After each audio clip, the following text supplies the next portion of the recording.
আমি কারোর বিরোধিতা করি না। যারা বলে বেদাত তারা তাদের মতো আমল করবে। আপনি বলবেন আমার মা আমার বাবা আমার দোয়া করার অধিকার, আপনি দোয়া করলে করবেন, না করলে নাই। আমারে দোয়া করতে দেন। কি তাহলে হাদিস শরীফের মধ্যে পাইলাম নবী কয় 1 নাম্বার দায়িত্ব কি করা? কথা কয় না।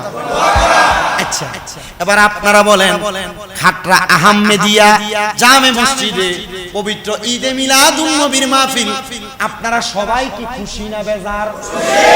আল্লাহর দোহাই জবান বন্ধ রাখেন না, জোরে কোন খুশি না বেজার? কিন্তু আপনারা জানেন আপনাদের চাইতে খুশি কারা? এলাকার কবরবাসীরা। আজকে যারা মাহফিলে বসছে এই কবরবাসীদের রূহগুলাকে আল্লাহ তাআলা আজকে উন্মুক্ত করে দিয়েছে, ছেড়ে দিয়েছে। প্রত্যেকটা রূহ, আপনাদের যাদের মা নাই, আপনাদের যাদের বাবা নাই, দাদা নাই, দাদি নাই, বংশের মানুষ কবরে, ওই রূহগুলা মসজিদের চারদিকে ঘুরতেছে আর হাতগুলো এভাবে বাড়ায় দিছে। একটা ভিক্ষুক যেমনে ভিক্ষা চায় রে, ওই কবরবাসীরা আপনার কাছে এসে হাত বাড়ায় বাড়ায় বলে, এরে আমার সন্তান, এরে আমার নাতি, এরে আমার ভাই, আমার জন্য একটু দোয়া করো না, তোমার দোয়ার কারণে আল্লাহ তাআলা আমারে মাফ করবে। এই কবরবাসীরা কবরে ফিরে যাবে, যা দেখবে আব্দুল দুলাল মিয়া, যা দেখবে মসজিদের ইমাম সাহেব, যা দেখবে আমাদের এই মসজিদের অমুক সাহেব, উনি দোয়া করছে বিদায় তার কবরের আযাব মাফ, কিন্তু তার পাশের কবরের ভিতরে আযাব চলতেছে। তে জিজ্ঞাসা করব, আল্লাহ আমার কবরে কেন আযাব আর আমার পাশের কবরে কেন আপনি আযাব থেকে শান্তি দান করছেন? আল্লাহ বলবে, রে বান্দা, তুমি দুনিয়াতে এমন কোন ওয়ারিসদার রাইখা আসো নাই যেই ওয়ারিসদার দুনিয়ার জান্নাতের বাগানে বৈশা তোমার জন্য দোয়া করবে।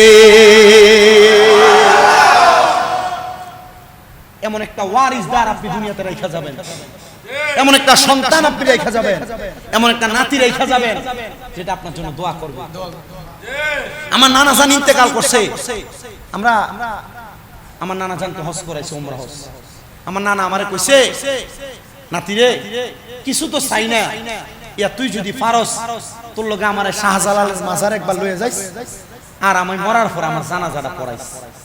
আরে আমার ঘরে ভাতের চাউল আনতেও কষ্ট হতো। আমার নানা প্রতি সপ্তাহে 5 কেজি করে আড়া কিনা দিত, একটা চাউলের বস্তা নিয়ে দিত। সে নানা মারা গেছে, আমারে কইছে জানাজাটা পড়াইস। আমি জানাজা পড়াইছি, আলহামদুলিল্লাহ, শুকরিয়া। আমার নানার কয়েকটা গুণ ছিল, গুণটা কি জানেন? ছোট্ট একটা টং দোকান করত, কোরআন শরীফ পড়তো আর কখনো কখনো নেয়ামুল কোরআন পড়তো। অজুটা ভাঙে গেছে, সাথে সাথে কোরআন শরীফটা জায়গায় রাখা দোকানটা ফালাই দিয়ে চলে যায়। আমি 1 দিন 2 দিন 3 দিন জিগেলাম, নানা দোকানটা যে ফালাই দিয়ে যান, মানুষ তো এটা সেটা নিয়ে যাবো, তো নিয়ে গেলে তো আপনার লস। আরে বেটা, প্রথম কয়েকদিন নিত, যখন মানুষ দেখছে আর বুঝছে আমি ওযু করতে যাই, মানুষ বুঝা ফেলাইছে আমার এনতে চুরি করলে তার লাভ নাই, উল্টা লস। আমার হাতগুলাতে ধরে বলছে দোয়া করিস। আমার দাদু ইন্তেকাল করছেন, আমারে অনেক অনেক কষ্ট হয়েছে আমি পড়ালেখা করতে, ডাক দিয়ে আইনা আইনা কাজে পাঠাইছে আমার আব্বার সাথে। কিন্তু মরার আগে আমার দাদি শুধু কইছে যে তার একটু আনস না, তারাবির নামাজ চলে। আমার বাড়ি থেকে ফোন দিছে, তোরে দেখতে কইছে, দৌড়ে যায় পানি দিয়ে আবার তারাবির নামাজে দাঁড়াইছে, আবার খবর আছে তোর দাদি তো মারা গেছে। বড় কষ্ট করছেন, কিন্তু আমি এটা বিশ্বাস করি আমি একজন নাতি, ওয়াজ মাহফিলে দিয়ে দোয়া করি বিদায়, আল্লাহ হয়তো আমার দোয়া আর আপনাদের দোয়ার বরকতে আমার বংশের মানুষ আপনার বংশের মানুষকে মাফ করার ক্ষমতা আল্লাহর আছে না নাই? কথা বলেন না, আছে না নাই? এই বিশ্বাস নিয়ে আজকে আপনারা বসেন। যারা বাড়ি ঘরে আছেন আপনারা এসে দেখেন, খাটরা আহমদিয়া মসজিদে প্রেমের একটা বাগান হয়ে গেছে। আশিকের রাসূলরা তাদের মার জন্য আর বাবার জন্য দোয়া করার জন্য বসে আছে। জোরে সরে পড়ি মারহাবা।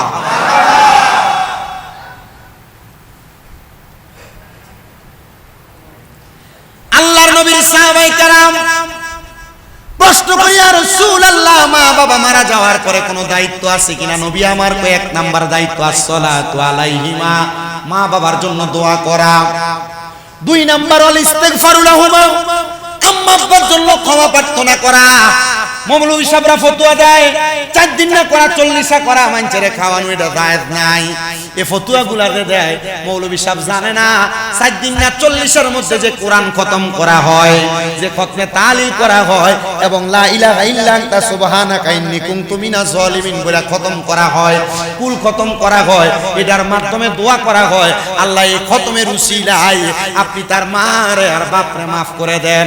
আপনারা বলেন এভাবে খতম করে দোয়া করলে আমার আল্লাহ মা বাবার কবরের আযাব মাফ করতে পারে কি পারে না?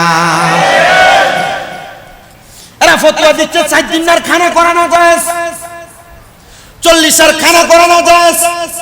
খবর লয়ে দেখেন 4 দিন না 40 এটার দাওয়াত দিলে এটা কাতারাইয়া বইয়া থাকে, কিন্তু এটা মানুষেরা খাওয়াইতে চান, এটা কিপটা নাম্বার 1। এরা উত্তর দিবেন আল্লাহর নবী বলছেন দুনিয়ার মানুষ শোনো, দুনিয়ার জমিনের মধ্যে থাইকা কোন মানুষকে যদি তুমি খাবার খাওয়াও এটাই ইসলামের সবচাইতে সর্বোত্তম কাজ, আর যদি সালাম দাও এটা ইসলামের উত্তম কাজ। এজন্য মা বাবার জন্য 40 দিনে কইরা রমজান মাসে কোরআন খতম করায়া দোয়া করতে আপনারা ভুলবেন না। এখন বাংলাদেশের মানুষ রমজান মাসে জাগে কোরআন তেলাওয়াত কোরআন খতম হইতে এগুলা ভুলে গেছে, এগুলা ভুলবেন না। কোরআন খতম করায়া করায়া দোয়া বকশিশ করে আল্লাহর দরবারে মা বাবার জন্য ক্ষমা প্রার্থনা করবেন। এটা আমার কথা না, আল্লাহর নবীর কথা। জোরে বলেন সুবহানাল্লাহ। নবী আমার বলে উম্মত 3 নাম্বার ওয়া ইনফাযু আহাদিহিমা। নবীজি 3 নাম্বার দায়িত্বটা কি? আমার নবী কয় 3 নাম্বার হলো